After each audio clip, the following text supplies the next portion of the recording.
Hello, hello, j'espère que vous allez tous bien par la grâce de Dieu, que votre semaine se passe bien, toujours sous le regard du Seigneur. Comme d'habitude, Jésus vous aime et cela ne changera jamais. Il est le rémunérateur de ceux qui le cherchent. Je vous invite vraiment à reprendre la méditation de la parole de Dieu, à ne pas négliger cela. Il y a tellement de mélanges, ah là là. Parfois, je vois un peu sur les réseaux, je me dis, mais en fait, il y a des personnes qui disent des choses qui ne sont même pas bibliques. Tellement de mélanges. Et en fait, si on prend le temps de lire et de méditer la parole de Dieu, de marcher avec le Saint-Esprit, l'esprit de révélation, il y aura beaucoup de choses dans lesquelles nous ne tomberons pas. Il y a des pratiques qui sont en abomination devant le Seigneur, qui nous emmènent tout droit dans la fosse si on quitte cette terre ainsi ou si Christ revient, on ne sera pas enlevé. Et toutes ces choses-là sont écrites dans la parole de Dieu.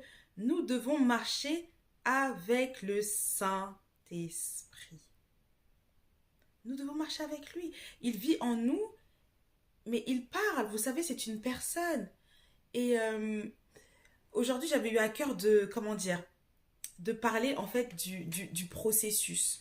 Vous savez, parfois, on reçoit des paroles du Seigneur, mais on oublie aussi que quand Dieu nous parle, ça ne va pas s'accomplir forcément tout de suite. On a l'exemple, par exemple, de David lorsqu'il a été oint et à partir du moment où il a reçu l'onction et si on voit à quel moment est-ce qu'il est monté sur le trône, beaucoup d'années sont passées. Pareil pour Joseph, à partir du moment où il a eu les rêves, comme quoi il allait régner sur ses frères, et le moment où il se retrouve second de Pharaon, pareil. Donc, on doit faire confiance au Seigneur. On doit faire confiance en son processus. Lorsque Dieu nous parle, il nous parle des choses à venir. Parfois, ça peut prendre un mois, 2 mois, parfois des années. Mais on doit lui faire confiance. Et durant ces années-là, quelle est notre attitude? Est-ce qu'on continue à marcher avec lui ou est-ce qu'on oublie? Le Saint-Esprit vit en nous et ce qu'il nous demande, c'est que nous puissions marcher avec lui, de marcher par l'Esprit afin que nous n'accomplissions pas les œuvres de la chair. Ce ne sont pas des slogans. La parole de Dieu, elle est vérité, elle est vie. C'est Dieu, c'est sa parole, elle est inspirée de Dieu. Euh, Hier, comment dire, j'ai assisté à un live très rapidement, mais vraiment, le contenu, je me suis dit, mais ce n'est pas biblique. On ne peut pas prendre ce qui nous intéresse dans la Bible et puis rejeter une autre partie. Enfin, non, quoi. Le Seigneur est Dieu et sa parole, c'est une autorité.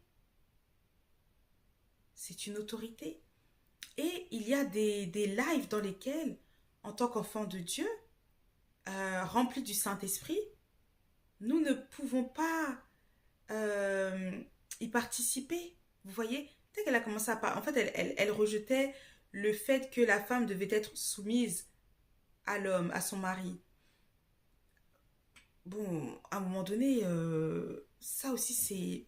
Et puis, du coup, lorsque des enfants de Dieu, puisqu'elle se dit enfants de Dieu, ont ce genre d'attitude, eh bien, les personnes qui ne sont pas en Christ ou les personnes qui ont l'habitude, les détracteurs, voilà, de la parole de Dieu, vont se faire un malin plaisir à intervenir parce que du coup, ça renforce encore la division, etc. Elle était en train de prendre à partie une sœur en Christ et elle voulait la mettre en difficulté, mais en fait, elle avait déjà tort. Donc, voilà, quand il y a ce genre de choses, allons-nous rester? En fait, non, parce que c'est biblique, en fait. En premier, c'est l'Éternel. Ensuite, c'est le chef de famille, donc l'homme. Et sa femme, bon, on est un. Et ensuite, ce sont les enfants. Ensuite, c'est la famille, les amis. Moi, ce que je vous dis, c'est ce que le Seigneur m'a dit depuis il y a très longtemps. Et c'est ça l'ordre de Dieu. Vous voyez un peu? Et à partir du moment où cet ordre est chamboulé, eh bien, ce sont des portes ouvertes. C'est la raison pour laquelle parfois il y a des couples, la situation est déstabilisée parce qu'on ne comprend pas. L'enfant prend même limite la place du mari ou de la femme. Ça n'a pas de sens. Mais si on marche avec le Saint-Esprit, on va se rendre compte que c'est lui. qui nous expliquera toutes choses, qui nous apprendra à comment marcher dans la vérité, comment mettre en pratique notre foi, comment être un bon témoignage partout où nous allons. Donc vraiment, et puis c'est vrai, on ne dit pas amen à tout, hein. Vous voyez?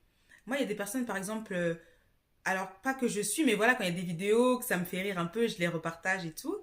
Mais pareil, il y a des choses, parfois c'est non, quoi. Non, non. Parce que nous, en tant qu'enfants de Dieu, nous avons nos valeurs. Et ces valeurs doivent primer par rapport aux choses qu'il y a dans ce monde. Et il faut que notre oui soit oui et que notre non soit non. Et toutes ces choses-là sont des choses qui sont possibles avec le Seigneur. Donc, marchons par l'esprit et nous n'accomplirons pas la volonté de la chair du diable ou du monde. Et nous devons aussi faire confiance au processus de Dieu. Si on lit la parole de Dieu, on comprendra un petit peu de quelle manière Dieu peut agir. On comprend que c'est un Dieu de nuances. Il peut annoncer quelque chose, mais si en face un peuple s'humilie devant sa majesté, eh bien oui, le jugement ne tombera pas, ou il sera différé. Vous voyez un peu? Donc, on doit toujours être au diapason du Saint-Esprit. C'est important. La preuve, des personnes commencent bien avec le Seigneur et après, le langage change. Vous voyez? Là, ce que le Seigneur est en train de me dire. Le Seigneur dit que ce ne sont pas tous ceux qui diront Seigneur, Seigneur qui seront sauvés. Pourquoi? En réalité, tout se joue dans le cœur. Dans les assemblées modernes, bon, on confesse le nom de Jésus-Christ. Et le Seigneur, il nous dit qu'on reconnaîtra un véritable serviteur de Dieu à ses fruits. Vous voyez un peu? Est-ce que ça correspond aux fruits de l'esprit qui se retrouvent dont la liste est dans le livre de Galates? Mais en fait, où est le problème? Une personne peut dire Jésus-Christ, mais dans son cœur, Baal, Astarté, Satan. C'est pour ça que si on ne marche pas avec le discernement, si on ne marche pas avec le Saint-Esprit, eh bien, les personnes qui se présentent comme étant des serviteurs de Dieu, comme étant des ministres de Dieu, comme étant des pasteurs, etc., sont en réalité des sorciers, des sataniques, des satanistes, des personnes qui s'amusent à aller dans les loges. Vous voyez un peu? Et c'est la raison pour laquelle nous devons marcher avec le Saint-Esprit, parce que c'est lui qui nous dira la vérité. Une personne qui va te dire « Bonjour mon frère, bonjour ma sœur », le Saint-Esprit va te dire « C'est pas ton frère, ce n'est pas mon enfant. » Mais sinon, je ne comprends pas, il est en train de prêcher « Ce n'est pas mon enfant. Je l'ai déjà rejeté et il le sait. » Voyez un peu? Donc, il y a différents paramètres.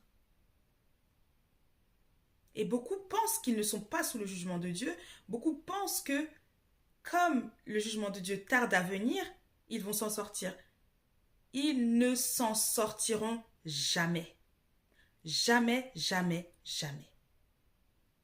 Parce que notre Dieu est un Dieu de vérité, c'est un Dieu d'ordre, il est l'Éternel des armées, il est le maître de l'univers, le Dieu créateur. Celui qui a sorti son peuple de l'esclavage à bras étendus. Dieu n'a pas changé. Une assemblée au sein de laquelle il n'y a plus de prophétie, il n'y a plus de révélation, c'est une assemblée morte. C'est quoi les messages? Quelle est la source? Quelle est la source? La Bible dit que sans révélation, le peuple est sans frein. Pas de révélation. Et surtout, là où on voit qu'il y a un problème, c'est quand à un moment donné, il y avait des prophètes qui parlaient. Il y avait des révélations et à un moment donné, les prophètes ne peuvent plus parler.